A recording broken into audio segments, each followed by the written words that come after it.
আমার বাধ্য হইয়া আইনের কাছে আসতে হচ্ছে। আমি কখনো চাই নাই আইনের কাছে আসার জন্য, তার কারণে আমার আইনের কাছে আসতে বাধ্য করছে।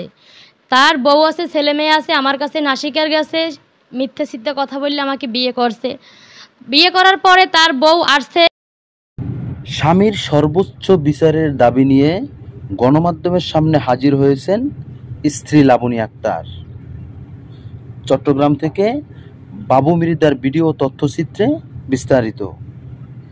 স্বামী সোহেলের অত্যাচার ও নির্যাতন থেকে বাঁচার জন্য স্থানীয় নেতাকর্মীদের বারবার বিচার দেয়া সত্ত্বেও কোনো সুরাহা না পাওয়ায় অবশেষে গণমাধ্যমের সামনে আসতে বাধ্য হয়েছেন সোহেলের স্ত্রী লাবণী আক্তার।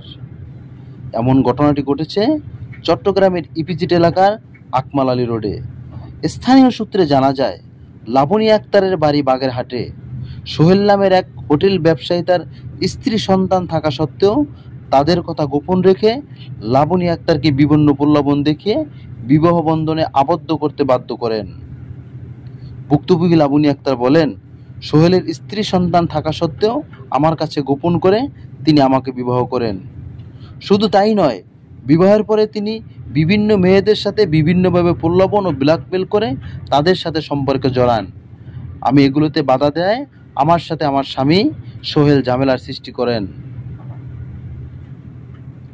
এমনকি 30,000 টাকার বিনিময়ে ডিভোর্স দেবে বলেও বিভিন্ন লোকজন দিয়ে আমাকে চাপ দেওয়ার চেষ্টা করেন।